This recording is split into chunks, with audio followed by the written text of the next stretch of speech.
আসসালামু আলাইকুম dear students. আজকে আমরা সরল সন্ধিত স্পন্দন সম্পন্ন একটি কণার গতিশক্তির রাশিমালা নিয়ে আলোচনা করব এবং ইংলিশে এটাকে আমরা বলি kinetic energy of A particle executing simple harmonic motion.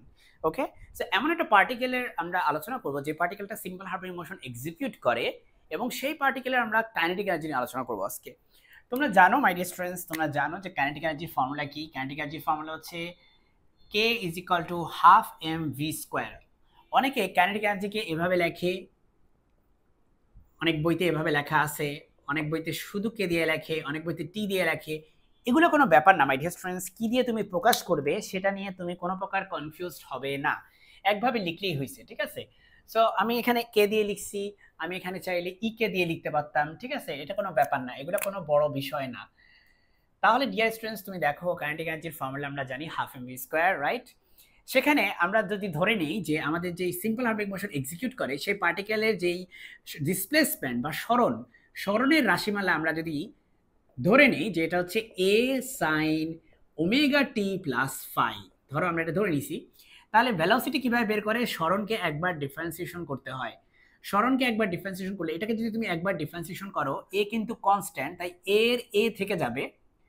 আর সাইনের জন্য আমরা লিখবো হচ্ছে কজ, ভিতরে যা আছে তাই থাকবে। আবার ওমেগা টি প্লাস ফাইকে যদি তুমি ডিফারেন্সিয়েশন করো, দেখো টি এর রেসপেক্টে যদি তুমি ওমেগা টি প্লাস ফাইকে ডিফারেন্সিয়েশন করো, তাহলে ওমেগা টি এর ওমেগা হচ্ছে কনস্ট্যান্ট, বাইরে চলে আসবে, টি এর রেসপেক্টে টি হয়ে যাবে 1, আর টি এর রেসপেক্টে ফাই একটা কনস্ট্যান্ট, তাই এটা হবে 0। তার মানে এখানে তুমি পাবে ওমেগা, তার মানে এই যে ডিফারেন্সিয়েশনটা এটার ভ্যালু হচ্ছে ওমেগা। সো ওমেগাটা আমি এখানে না লিখে আমি সামনে লিখবো, ঠিক আছে, আমি সামনে লিখবো ওমেগাকে, আমি ওখানে না লিখে। তুমি যদি কোথাও না বুঝতে পারো ডিয়ার স্টুডেন্টস, তুমি কিন্তু আমাকে আমাকে কমেন্ট বক্সে জানাবে যে তুমি যদি কোনো কিছু না বুঝতে পারো, তখন আমি আরো একটা ভিডিও করব, আমি আরো স্লোলি বুঝাবো তোমাকে, অথবা আমি কমেন্ট বক্সে চেষ্টা করবো তোমাকে অ্যান্সার দিয়ে দিতে। তো চলো এই জিনিসটা আমরা এখন এখানে বসাই, ঠিক আছে। তাহলে আমরা এখানে পাচ্ছি হচ্ছে হাফ এম, আর এখান থেকে তুমি পাবে হচ্ছে ভি স্কোয়ার। দেখো ভি মানে যদি এটা হয়, তাহলে ভি স্কোয়ার মানে নিশ্চয়ই A square omega square cos square omega T plus phi, তাই না? তাহলে তুমি ভি স্কোয়ারের জায়গায় এটা বসাও, এটা হচ্ছে A square omega square cos square omega T plus phi, এটা বসিয়ে দাও। ওকে, এখন তুমি দেখতে পাচ্ছ যে এখানে আমাদের কাইনেটিক এনার্জির একটা রাশি আসছে যেটা খুব বড়। তা আমরা একটা জিনিস জানি, আমরা যখন সিম্পল হারমোনিক মোশনের ডিফারেনশিয়াল ইকুয়েশন নিয়ে কাজ করতেছিলাম, তোমরা জানো যে এটা হচ্ছে সিম্পল হারমোনিক মোশনের ডিফারেনশিয়াল ইকুয়েশন, এবং এখানে আমরা দেখতে পাইছি যে এই যে ওমেগা স্কোয়ার যেটা, এটাকে আসলে আসলে ছিল কি কে বাই এম ছিল, যেখানে কে ছিল হচ্ছে স্প্রিং কনস্ট্যান্ট, যেখানে কে ছিল হচ্ছে স্প্রিং কনস্ট্যান্ট, আর এম হচ্ছে ম্যাস। আমি কিন্তু এটা নিয়ে হচ্ছে ভিডিও করছি, অ্যাকচুয়ালি ডিটেলসে আলোচনা করছি সেটা তখন। সো ওমেগা স্কোয়ার মানে কে বাই এম, তাহলে তুমি কি এখান থেকে বলতে পারো না যে M into omega square equal to আর কিছুই না K, M into omega square মানে কে। তাহলে তুমি দেখো এখানে এম আছে, এই যে এখানে ওমেগা স্কোয়ার আছে, এই দুইটার জায়গায় তুমি কে লিখে ফেলো, তাহলে হাফ কে। দেখো এম আর ওমেগা স্কোয়ারের জায়গায় আমি কি লিখছি? কে লিখছি, তাহলে কে থাকে এখানে, এ স্কোয়ার থেকে যায়, আর এখানে থেকে যায় হচ্ছে কজ স্কোয়ার ওমেগা টি প্লাস প্লাস ফাই। ব্যাস, এটা হচ্ছে কাইনেটিক এনার্জির একটা এক্সপ্রেশন। এই যে এক্সপ্রেশনটা আমরা পেলাম, এটা আমরা পেলাম হচ্ছে টাইম ডোমেনে। এই দেখো এখানে টাইম আছে, তাহলে এটার নাম হচ্ছে, এটা হচ্ছে টাইম ডোমেনে পাইছি আমরা, হ্যাঁ, টাইম ডোমেন। এখন আমরা ডিসপ্লেসমেন্ট ডোমেনেও দেখবো, হ্যাঁ, টাইম ডোমেনে যেমন পাইছি একই রকম ভাবে আমরা ডিসপ্লেসমেন্ট ডোমেনেও দেখতে চাই, এবং সেটা কিভাবে করা যেতে পারে মাই ডিয়ার স্টুডেন্টস। আমরা সেটা করার জন্য এই ইকুয়েশনটা আমরা ইউজ করব, এই ইকুয়েশনটা, ঠিক আছে। তো চলো সেটাকে আমরা কিভাবে বাস্তবায়ন করব। দেখো আমি এখানে পাইছি এরকম, আমি এখান থেকে লিখতে পারি এ স্কোয়ার ওমেগা স্কোয়ার।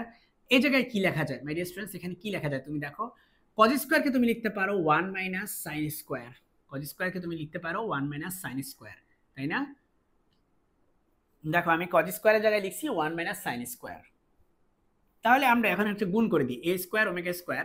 চলো আমরা ওমেগাকে রেখে এ স্কোয়ারকে গুণ করে দিই, তাহলে এটা হয়ে যায় এ স্কোয়ার মাইনাস এ স্কোয়ার সাইন স্কোয়ার ওমেগা টি প্লাস ফাই, এরকম হয়ে যায়।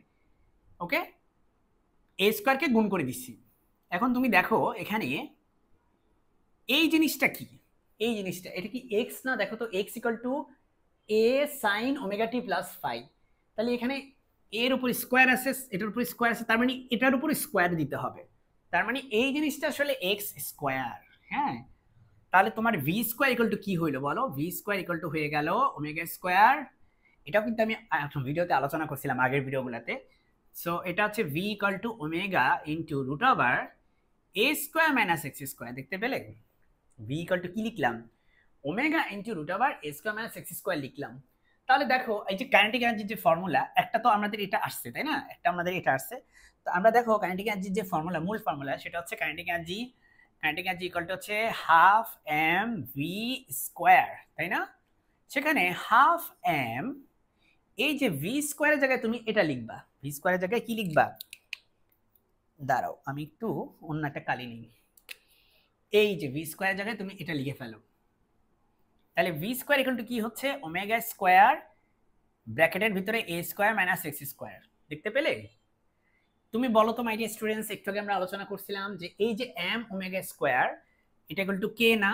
কে equal to M omega square. কারণ ওমেগা স্কোয়ার ইকুয়াল টু কি ছিল? K by M. তাহলে কে ইকুয়াল টু হয়ে যাবে এম ওমেগা স্কোয়ার।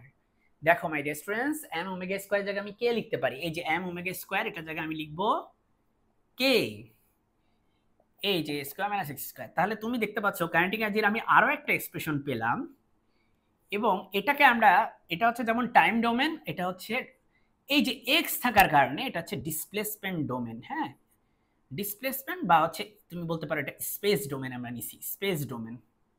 ওকে, স্পেস ডোমেনে আমরা নিলাম। তাহলে একটা হচ্ছে টাইমের রেসপেক্টে ইকুয়েশনটা যদি তোমার টাইম দেওয়া থাকে, আরেকটা হচ্ছে যদি তোমার ডিসপ্লেসমেন্ট দেওয়া থাকে, তাহলে তুমি কাইনেটিক এনার্জি এই ফর্মুলা ইউজ করে বের করবে।